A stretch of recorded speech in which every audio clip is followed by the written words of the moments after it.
नमस्कार, मी अमोल मोरे आणि आपण पाहत आहोत बीज डंका. हे आपलं खास बुलेटिन आहे पैसा पुराण.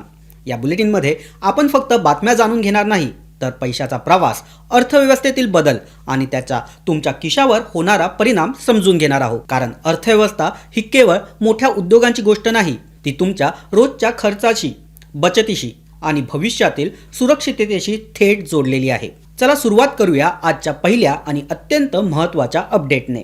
आजची पहिली मोठी बातमी आहे EPFO म्हणजेच कर्मचारी भविष्य निर्वाह निधी संघटनेबाबत. EPFO आता EPFO 3.0 या नव्या डिजिटल प्लॅटफॉर्मद्वारे मोठा आणि दूरगामी बदल घडवून आणत आहे. हा बदल केवळ तांत्रिक नाही, तर देशातील कोट्यावधी कर्मचाऱ्यांच्या आर्थिक सुरक्षेशी थेट संबंधित आहे. सध्या देशात सुमारे 6 कोटीहून अधिक सक्रिय PF सदस्य आहेत, तर जवळपास 70 लाख पेन्शनधारक या व्यवस्थेवर अवलंबून आहे. म्हणूनच EPFO 3.0 हे अपडेट प्रत्यक्षात भारताच्या सामाजिक सुरक्षा व्यवस्थेतील एक मोठा टप्पा मानला जात आहे. प्रक्रिया सोपी करणे, वेळ वाचवणे आणि पारदर्शकता वाढवणे या संपूर्ण बदलाचा मुख्य उद्देश आहे. सर्वात मोठा बदल झाला आहे PF क्लेम सेटलमेंट या प्रक्रियेत. पूर्वी PF काढण्यासाठी 15 ते 20 दिवस लागत होते. काही वेळा कागदपत्रे किंवा पडताळणीमुळे आणखी उशीर होत असे. आता EPFO 3.0 मुळे ही प्रक्रिया केवळ 3 दिवसात पूर्ण होणार आहे. यामागे ऑटो सेटलमेंट ही अत्याधुनिक प्रणाली देखील उपस्थित आहे. या प्रणालीमध्ये क्लेमची पडताळणी, पात्रता तपासणी आणि मंजुरी ही सर्व प्रक्रिया डिजिटल पद्धतीने केली जाते. मानवी हस्तक्षेप कमी झाल्यामुळे चुका कमी होतात आणि प्रक्रिया जलद होते. सरकारने या प्रणालीची मर्यादा देखील मोठ्या प्रमाणात वाढवली आहे. पूर्वी 1 लाखापर्यंतचे क्लेम ऑटो सेटलमेंटद्वारे होत असे.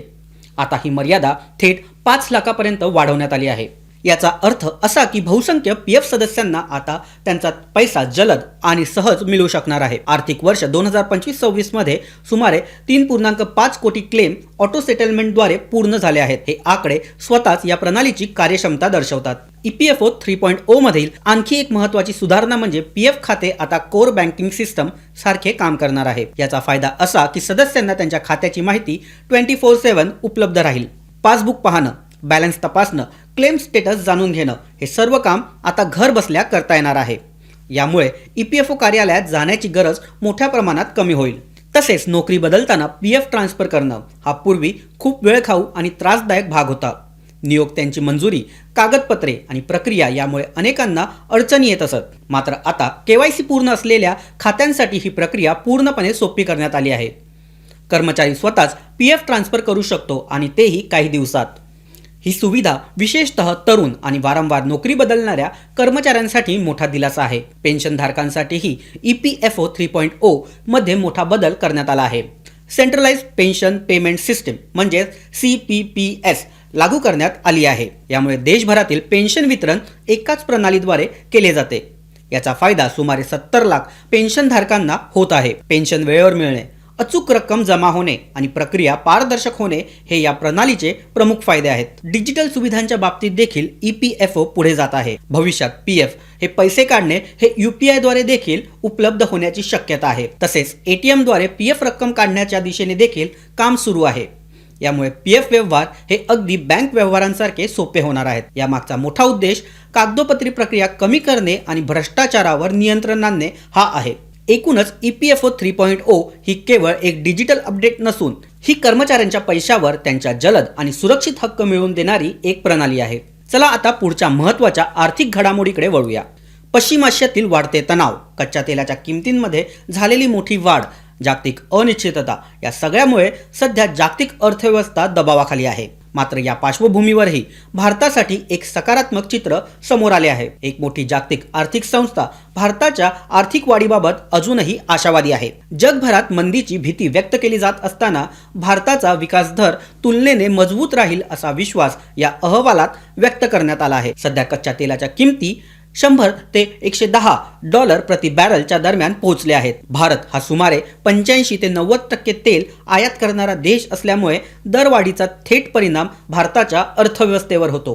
तज्ज्ञांच्या मते कच्च्या तेलाच्या किमतीत प्रत्येक $10 वाढ ही भारताच्या चालू खात्यातील तुटीत म्हणजेच CAD मध्ये 0.3% ते 0.4% वाढ होऊ शकते. याचबरोबर महागाई दरात देखील 4 ते 5% वाढ होण्याची शक्यता असते। यामुळे सर्वसामान्य नागरिकांवर अप्रत्यक्ष भार पडतो, कारण इंधन महाग होतं। इंधन महाग झालं की वाहतूक खर्च वाढतो आणि त्याचा सर्व परिणाम हा वस्तूंच्या किमतीवर होतो। काही विश्लेषकांनी 2026-27 या आर्थिक वर्षासाठी भारताचा GDP वाढ दर 7 वरून 6.5 पर्यंत खाली येण्याचा अंदाज व्यक्त केला आहे। मात्र संबंधित जागतिक संस्थेने भारताचा वाढ दर अजूनही 6.5 ते 7 दरम्यान राहील असं स्पष्ट केलं आहे। हे जागतिक स्तरावर खूप मजबूत मानले जातं, कारण सध्याची जगाची सरासरी वाढ दर फक्त 2.5 ते 3% दरम्यान आहे। भारताच्या या स्थैर्यामागे सर्वात मोठा आधार आहे देशांतर्गत मागणी। भारताची लोकसंख्या सुमारे 140 कोटी आहे आणि त्यामध्ये मोठा मध्यम वर्ग हा झपाट्याने वाढत आहे। शहरीकरण, वाढती उत्पन्न पातळी आणि बदलती जीवनशैली यामुळे खप हा सातत्याने वाढत आहे। खाजगी खपाचा GDP मधील वाटा सुमारे 55 ते 60% इतका आहे, जो अर्थव्यवस्थेला मजबूत आधार देतो। याशिवाय सरकारकडूनही मोठ्या प्रमाणात पायाभूत सुविधांवर गुंतवणूक केली जात आहे। 2025-26 च्या अर्थसंकल्पात कॅपिटल एक्सपेंडिचर सुमारे 11 लाख कोटी ठेवण्यात आला आहे। ही गुंतवणूक रस्ते, रेल्वे, बंदरे, विमानतळ आणि डिजिटल इन्फ्रास्ट्रक्चरमध्ये केली जात आहे। यामुळे रोजगार निर्मिती वाढत आहे आणि उद्योगांना चालना मिळत आहे। सेवा क्षेत्रही भारतासाठी मोठा आधारस्तंभ आहे। सेवा क्षेत्राचा GDP मधील वाटा हा 54 ते 57% दरम्यान आहे। IT आणि बिझनेस सर्व्हिसेस क्षेत्रातून भारताला दरवर्षी $300 अब्ज पेक्षा जास्त उत्पन्न प्राप्त होते। यामुळे देशाचा परकीय चलन साठा सुमारे 650 अब्जच्या आसपास टिकून आहे। मात्र काही धोके अजूनही कायम आहे। जर कच्च्या तेलाच्या किमती या 110 ते 120 प्रति बॅरल पर्यंत वाढल्या तर महागाई 6% वर जाऊ शकते।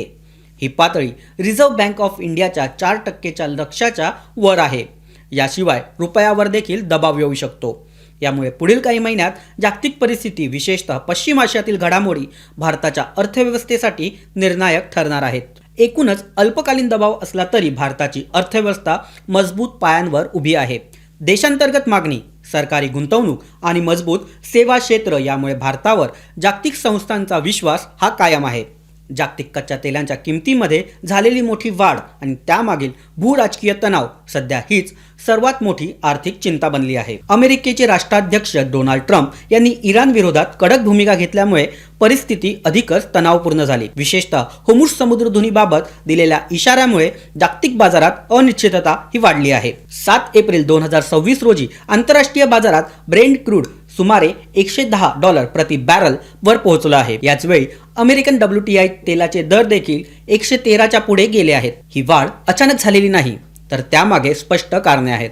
सर्वात महत्त्वाचा घटक म्हणजे होर्मुझ समुद्रधुनी। ही समुद्रधुनी जागतिक ऊर्जा पुरवठ्याच्या एक प्रमुख धमन्यांपैकी मानली जाते। सध्या इराण आणि अमेरिका यांचा वाढता तणाव या मार्गावर परिणाम करू शकतो। डोनाल्ड ट्रम्प यांनी इराणला समुद्रधुनी खुली करण्यासाठी इशारा दिला आहे, तर इराणने देखील आपली कठोर भूमिका कायम ठेवली आहे। यामुळे ही परिस्थिती आणखीनच चिघळण्याची शक्यता आहे। याच पार्श्वभूमीवर बाजारात रिस्क प्रीमियम वाढला आहे, म्हणजेच भविष्यात पुरवठा खंडित होऊ शकतो या भीतीनेच तेलाच्या किमती आधीच वाढल्या आहेत। गुंतवणूकदार सध्या अत्यंत सावध झाले आहे।